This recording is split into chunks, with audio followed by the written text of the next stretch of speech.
Lettuce.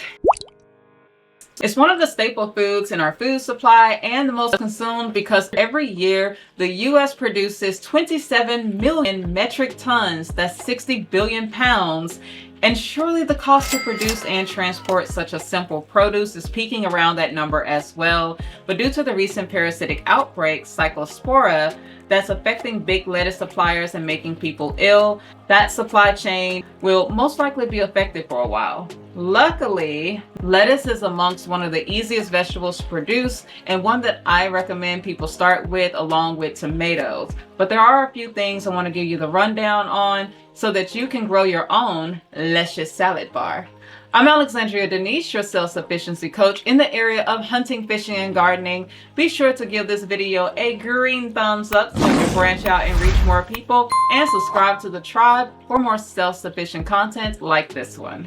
Now, I'm not going to talk too much about the foundation, which is the soil. I have plenty of other videos on that topic that you can track down on my channel, but I will say that lettuce does well in soil that holds moisture and that is well draining.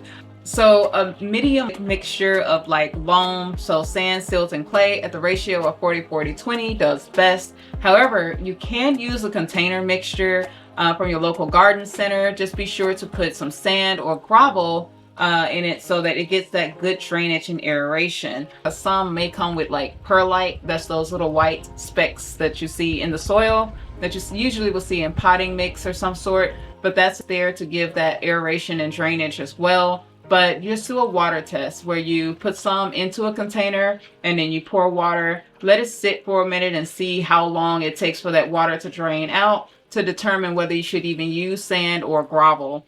Sometimes they may already be good, and then sometimes you have to do a little something with it, so just play around. But the water shouldn't sit no more than a minute. If it lingers a little longer than that, then feel free to put that in there. But if it also goes too quickly, then you might want to add something to the soil that holds moisture, such as like peat moss. I know that there is some controversy around using peat moss due to environmental reasons, but it can still be a good aid for this situation.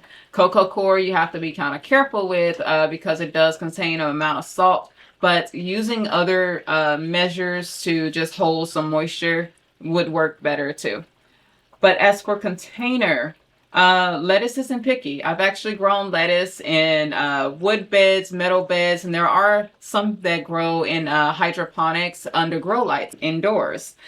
But it's also not a bad idea to put them in self-watering containers. And this isn't the same as waterlogged or poor drainage.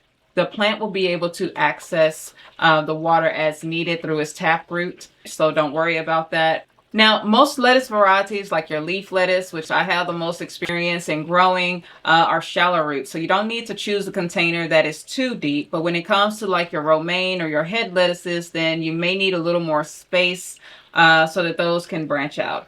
Now, you can sow and plant in rows or just kind of sprinkle it around on the soil, just so you don't have to worry about thinning later on, but then just lightly cover it with some soil. But most importantly, it also depends on the location of the bed and the location where you plan to plant it in ground. And I'm talking sunlight. Now, I want you to keep in mind cool season and warm season.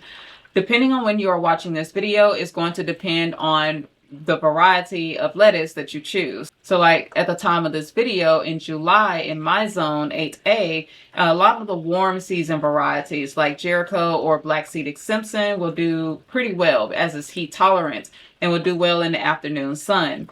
But if I want to grow something like the cooler tolerant varieties that's more delicate, then I would highly recommend putting them in a location that gets at least 6 hours of morning sun and 6 hours or so of that last evening sunlight. But keep in mind that if the plants become too stressed, that could cause them to bolt and go to seed, which will cause the leaves to be inedible and taste bitter. Now, there are thousands of varieties of lettuces, and they are grouped based on how they grow and their characteristics. So there are loose leaf lettuces, crisp head, butterhead, romaine, and stem. But follow the growing recommendations for whatever variety you choose, and don't get discouraged if it doesn't work out. Sometimes there are other factors that influence that, such as your growing zone or the current temperature. But I would say to do some research. Just do a simple search. What variety of lettuce can I grow for my zone right now? Something like that to get the ball rolling. Now for a few simple care tips. Unless you're watering in the cool morning hours, I would recommend at any other part of the day that you water at soil level. That way you don't burn the delicate leaves. So on average, lettuce can take about 20 to 45 plus days to mature based off of the variety that you choose, but just sow a different row as the old ones age out. And as they age out and go to seed, you can just remove those and put them in a different container if you want to save the seeds later, and that'll free up some space in your garden bed for the new row. But if you want that consistency for a period of time, consider adding something like Swiss chard.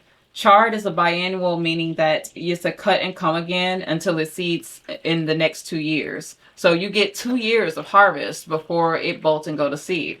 It's also cold and heat tolerant, providing you constant lettuce-like leaves year round. So if I'm starting a new lettuce crop, I can always count on my Swiss chard to fill in that gap in between for like my salads or tacos or burgers or whatever I decide I want to use lettuce for. And don't just stop there. Try growing stuff like arugula, spinach, your musclins, mustard, even microgreens. But for whatever you choose, the more that you harvest, the more it will produce. So that's great news for people who eat a lot of the leafy greens often. I remember at one point I was begging my neighbors to like, please just come over, take it, you know? And even my aunt, but she has to be like in the mood for salad or whatever. But it was only so much that I could eat, you know, but it was just flourishing. I didn't know too much what to do with it. So some of the old leaves are going to shrivel up and die out as new ones pop in, but also you're going to have pests like caterpillars or aphids, rabbits root for it. But there are natural means to deal with those. So how you would harvest it, you want to harvest it at the base and then rinse it with warm water. That'll get whatever soil, other bugs and so on. I also have a salad spinner that I put the leaves in and I just spin it around. And then I just take the little basket and put it in the refrigerator to let it stay crisp for a while. I do know that if you harvest it in the heat, you do immediately want to transport it to the cold or your lettuce will be like soggy. So to avoid that, try to harvest in the late evenings and early mornings. I actually love growing my own lettuce for the simple fact it's fresh when I need it and I know what went into growing it. Plus, that's one less thing I have to buy at the grocery store, you know? And that's money I could put towards something else. Now, you don't need a whole lot to get started, just some seeds from a trusted brand, a container, and good soil. And if you need help understanding what type of seeds you're buying, as well as how to read a seed packet, then check out this video. And for that loam soil that I was talking about in the beginning, I highly recommend you check out this one. I'll see you over there. Until then, dig your roots deep, grow beyond your haters' reach, and stay wild.